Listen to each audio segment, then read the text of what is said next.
இறையேசுவில் பிரியமான சகோதர சகோதரிகளே, நமது ஆண்டவர் இயேசு கிறிஸ்துவுடைய திருப்பெயரால் உங்களுக்கும் உங்கள் குடும்பத்தில் இருக்கிற அனைவருக்கும் அன்பும் சமாதானமும் மகிழ்ச்சியும் உண்டாவதாக. அன்பு மிக்கவர்களே, அக்டோபர் மாதம் 12ஆம் தேதி தாயாம் திரு அவை பொது காலத்தினுடைய 28வது ஞாயிற்றுக்கிழமையை தான் சிறப்பித்துக் கொண்டு இருக்கிறது. இன்றைய வாசகங்கள் அனைத்துமே நாம் அனைவருமே நன்றி உள்ளவர்களாக இருக்க வேண்டும் என்கிற ஒரு உன்னதமான கருத்தை தான் வலியுறுத்துகின்றன. நன்றி உணர்வு, நன்றியா அப்படின்னு கேட்கிற அளவுக்கு இன்றைக்கு உலகம் நன்றி மறந்த ஒரு உலகமாகவும் நன்றி உணர்வற்ற ஒரு உலகமாகவும் மாறிக்கொண்டிருக்கிற ஒரு சூழலை தான் நம்ம பார்த்து கொண்டிருக்கிறோம். அன்புமிக்கவர்களே, இன்றைக்கு நமக்கு கொடுக்கப்பட்டிருக்கிற முதல் வாசகமானது அரசர்கள் 2வது புத்தகத்திலிருந்து நமக்கு கொடுக்கப்பட்டிருக்கிறது. நாமான் ஒரு படை தளபதி வேற்று நாட்டிலிருந்து கடவுளுடைய பூமிக்கு யோர்தான் நதியில இறை அடியார் சொன்ன வார்த்தையை கீழ்ப்படிந்து 7 முறை அந்த யோர்தான் நதியில மூழ்கி எழுந்த பொழுது சிறு குழந்தையைப் போல அவனுடைய உடல் மாறியதாகவும் அவன் குணம் பெற்றதாகவும் அதற்கு நன்றி அறிதல் செய்வதற்காக இறை அடியார் இறைவாக்கினர் எலிசாவிடத்துல அவன் தன்னுடைய படை பரிவாரங்களோடு வருகிறான், பரிசு பொருட்களோடு வருகிறான். இந்த எலிசாவுக்கு அப்படி என்ன ஆணவம், அவனை சந்திக்க மறுக்கிறார். அவனுடைய அதிகாரம் என்ன, அவன் கெத்து என்ன, அவனுடைய பணபலம் என்ன, அப்படி என்று நம்மிடையே ஒரு சில பேர் கேட்கலாம். அன்பு மிக்கவர்களே, இந்த இடத்துல தான் நம்ம உண்மையை புரிந்து கொள்ள வேண்டும். ஆண்டவர் திருமுன்னிலையில நாம் எவ்வளவு வசதி படைத்தவர்களாக இருந்தாலும், செல்வம் படைத்தவர்களாக இருந்தாலும், அதிகாரத்துல இருந்தாலும், தாழ்ச்சியோடு நன்றி அறிதல் செய்கிற நேரத்துல இறைவன் நம்முடைய நன்றி அறிதலை ஏற்பார். நான் என்னிடம் இருக்கிறது, என்னுடைய அதிகாரம், என்னுடைய பணபலம், என்னுடைய அழகு, என்னுடைய அந்தஸ்து என்று ஆணவத்துல நாம இறைவனுக்கு நன்றி அறிதல் செய்ய முயன்றால் அந்த நன்றி அறிதலை இறைவன் புறக்கணிப்பார் என்கிற ஆழமான ஒரு உண்மையைத்தான் இந்த முதல் வாசகம் நமக்கு சொல்லி தருகிறது. கடைசியில கேட்கிறான், என்னுடைய இந்த பரிசு பொருட்களை நீங்கள் ஏற்காவிட்டாலும் பரவாயில்லை, இந்த புண்ணிய பூமியில கால் பதித்து இந்த புண்ணிய பூமியில நான் குணம் பெற்றதற்காக இந்த புண்ணிய பூமியிலிருந்து 2 சாக்குகள் மண்ணை அள்ளி செல்லட்டுமா அப்படிங்கிற தாட்சியோடு கூடிய மனப்பான்மையோடு தான் நாமான் என்கிற அந்த படைதளபதி இறைவனுடைய நாட்டை விட்டு வெளியேறுகிறான். அன்பு மிக்கவர்களே, இறைவன் நமக்கு சொல்லித் தருகிற முதல் பாடம் என்பது இந்த உலகத்துல இறைவன் நமக்கு கொடுத்திருக்கிற வாழ்வு, இந்த வாழ்க்கையில இறைவன் நமக்கு கொடுத்திருக்கிற வசதிகள், அழகு, அந்தஸ்து, பணம், அதிகாரம் இவை அனைத்தும் இறைவனுடைய திருக்கரங்களிலிருந்து வந்தது. ஆணவத்தோடு இறைவனுடைய திரு பீடத்திற்கு சென்றால் அவமானம் மட்டுமே நமக்கு மிச்சம். ஆகவே எத்துணை அதிகாரத்தில் நீங்கள் இருந்தாலும் ஆண்டவர் திருமுன்னிலையில தாட்சியோடு செல்லுகிற நேரத்துல அவர் உங்களை மென்மேலும் ஆசீர்வதிப்பார் என்கிற முதல் செய்தியைத்தான் இந்த வாசகம் நமக்கு சொல்லி தருகிறது. 2வது வாசகமானது திருத்தூதர் பவுல் திமோத்தேயுவுக்கு எழுதிய 2வது திருமுகத்திலிருந்து நமக்கு கொடுக்கப்பட்டிருக்கிறது. அன்புமிக்கவர்களே, இயேசுவோடு இறந்தால் நாம் வாழ்வோம், அவரோடு நிலைத்திருந்தால் அவரோடு ஆட்சி செய்வோம்.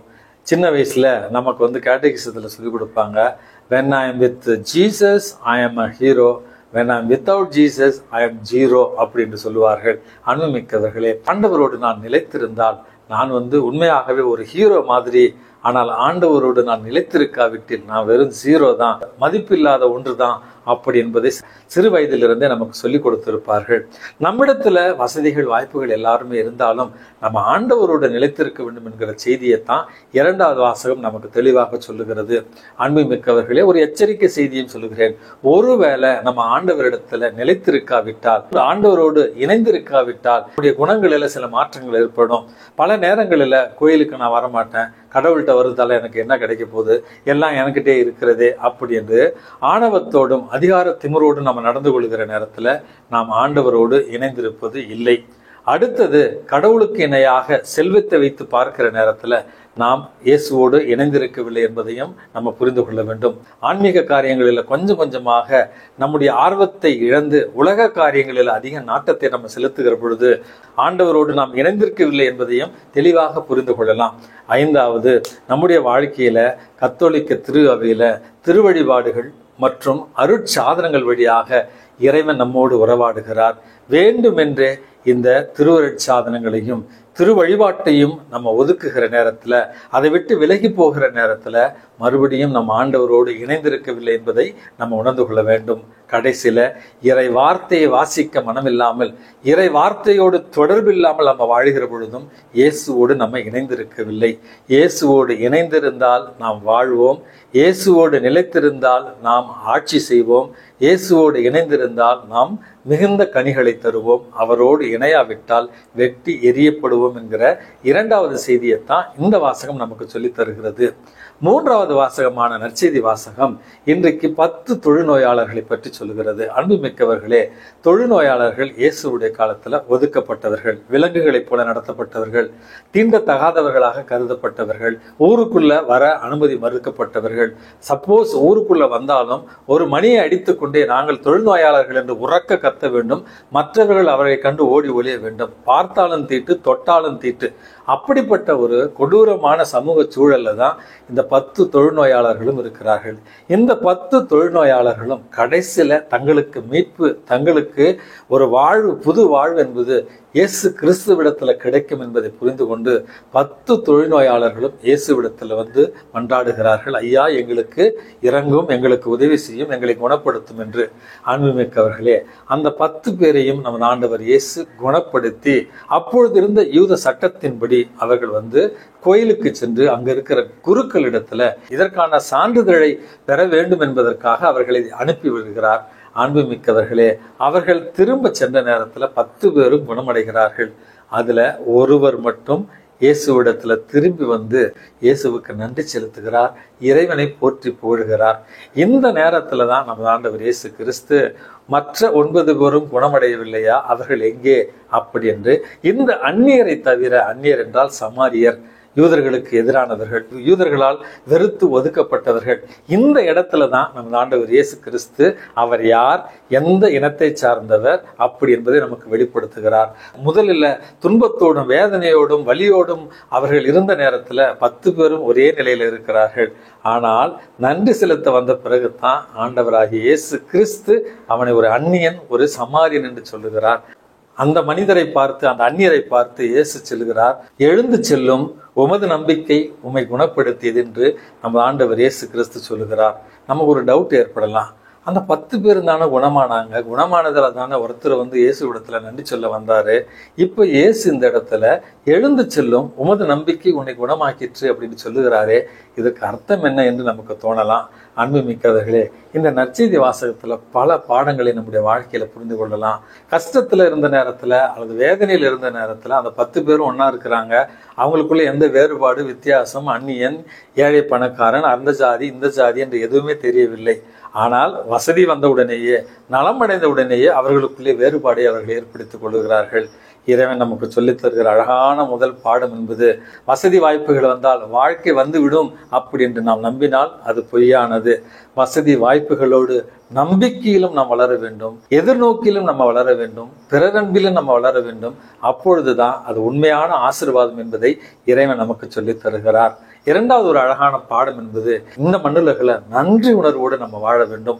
எவ்வளவுக்கு எவ்வளவு நம்ம நன்றி உணர்வோடு இருக்கிறோமோ அவ்வளவுக்கு அவ்வளவு இறைவன் நம்மை ஆசீர்வதிப்பார் என்கிற இரண்டாவது செய்தி நமக்கு சொல்லித் தருகிற பாடம் என்பது, நன்றி உணர்வு அற்றவர்களாக இருக்கிற நேரத்துல தான் உடல் நோய்கள், மனநோய்கள் நம்மை தாக்குகின்றன.